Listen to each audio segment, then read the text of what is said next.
Okie dokes, we're on chapter 1. It's on page 7. Okay, so it says, where is my dwelling place? He who dwells in the shelter of the Most High will abide in the shadow of the Almighty. Psalm 91:1.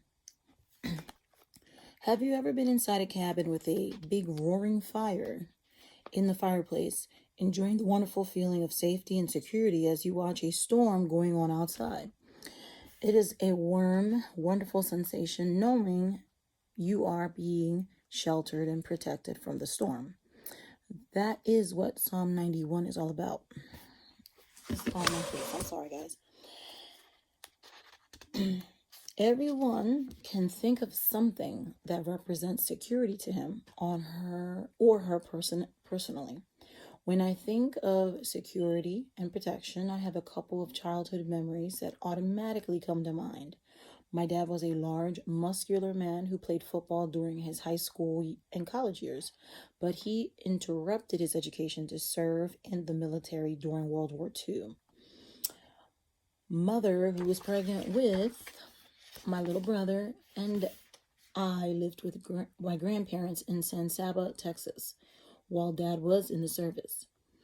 As young as I was, I vividly remember one happy day when my dad unexpectedly opened the door and walked into my grandmother's living room. Before that eventful day, I had been tormented with fears because some neighborhood children had told me I would never see my dad again. Like kids telling a ghost story, they taunted me that my dad would come home in a box. When he walked through that door, a peace and security came over me and stayed with me for the remainder of his time in the army. It was past time for my brother to be born, and I found out when I was older that Dad's outfit at the time was being relocated by train from Long Beach, California to Virginia Beach, Virginia. The train was coming through Fort Worth, Texas, on its way to Virginia, so my dad caught a ride from Fort Worth to San Saba in the hopes of seeing his new son. He then hitchhiked until he caught up with the train shortly before it reached its destination. The memory of him walking into that room still brings a feeling of peaceful calm to my soul. In fact, the incident set the stage for later seeking the security of a Heavenly Father's presence. Let me say that again. In fact, that incident set the stage for later seeking the security a Heavenly Father's presence could bring. Did you know there is a place in God, a secret place for those who want to seek refuge? It is a literal place of physical safety and security that God tells us about in this psalm. Dwelling in the shelter of the Most High is the Old Testament's way of teaching faith. This gives us the most intense illustration of the very essence of personal relationship. Man has no innate, built-in shelter. Alone he stands, shelterless against the elements, and must run to the shelter himself. In verse 1, God is offering us more than protection. It is as if he rolls out the hospitality mat and personally invites us in. I cannot talk about this kind of peace and security without also having another vivid memory come to mind. It started during what appeared to be just an ordinary sunny afternoon. My parents took my younger siblings and me out to a lake to fish for an afternoon of fun. Dad had a secluded place on this lake near Brownwood where he would take us to fish for perch. That was the second greatest highlight of the outing. I loved seeing the cork begin to bobble and suddenly go completely out of sight. There were only a few things that could thrill me more than jerking back on that old cane pole and landing a huge perch right in the boat. I think I was grown before I realized Dad had an ulterior motive in taking us for the afternoon of perch fishing. He used the perch as bait for the trot line he had stretched out across one of the secret coves at the lake. Dad would drive the boat over to the place where his trot line was located, cut off the boat motor, and inch the boat across the cove as he, quote, ran the trot line.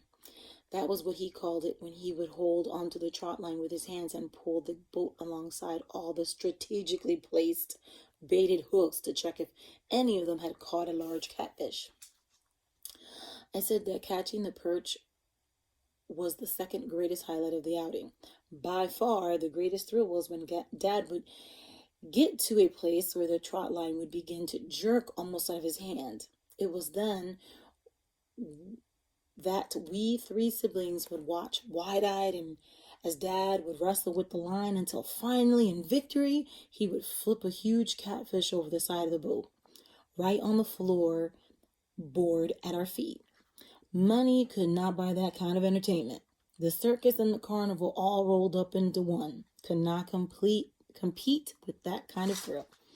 One of these outings proved more eventful than most, turning out to be an experience I will never forget. It had been a beautiful day when we started out, but by the time we had finished our perch fishing and we headed toward the cove, everything changed. A storm came upon the lake so suddenly there was no time to get back to the boat dock. The sky turned black, lightning flashed, and the drops of rain fell with such force they actually stung when they hit. Moments later, large marble-sized hailstone pelted us. I saw the fear in my mother's eyes. I knew we were in danger. Before I had time to wonder what we were going to do, Dad had driven the boat to the rugged shoreline of the only island on the lake.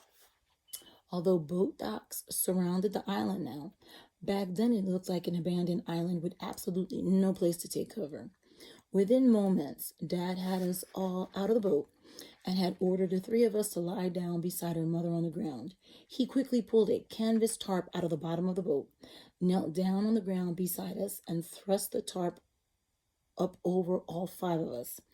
The storm raged outside the makeshift tent that he had fashioned over us. The rain beat down, the lightning flashed, and the thunder rolled. But I could think of nothing else but how it felt to have his arms around us. There was a certain calm that is hard to explain under the protection of the shield my father had provided. I never felt as safe and secure in my entire life. I can remember wishing the storm would last forever. I did not want anything to spoil the wonderful security I felt that day. There in our secret hiding place, feeling my father's protective arms around me, I never wanted it to end. Although I've never forgotten that experience, today has taken on new meaning. Just as Dad had put a tarp over us to shield us from the storm, our Heavenly Father has a secret place in His arms that protects us from the storms that are raging in the world around us. Excuse me. The secret place is literal, but it is also conditional. In verse 1, God lists our part of the condition before He even mentions the promises included in His part. That's because our part has to come first. In order to abide in the shadow of the Almighty, we must choose to dwell in the shelter of the Most High. The question is, how do we dwell in the security and shelter of the Most High? It is more than an intellectual experience. It is a dwelling place where we can be physically protected if we run to Him. You may utterly believe that God is your refuge. You may give mental assent to it in your prayer time. You may teach Sunday school lessons on this concept of refuge, and you may even get a warm feeling every time you think of it. But unless you do something about it, unless you actually get up and run to the shelter, you will never experience it. You might call that place of refuge a love walk. In fact, the secret place is, in reality, the intimacy and familiarity of the presence of God Himself. When our grandchildren, Colin and Merritt, ages 10 and 7, stay the night with us, the moment they finish breakfast, each runs to his own secret place to spend some time talking with God. Cullen found a place behind the divan in the den, and Merritt heads behind the lamp table in the corner of our bedroom. Those places have become very special to them. There are times when your secret place may have to exist in the midst of a crisis circumstances with people all around you.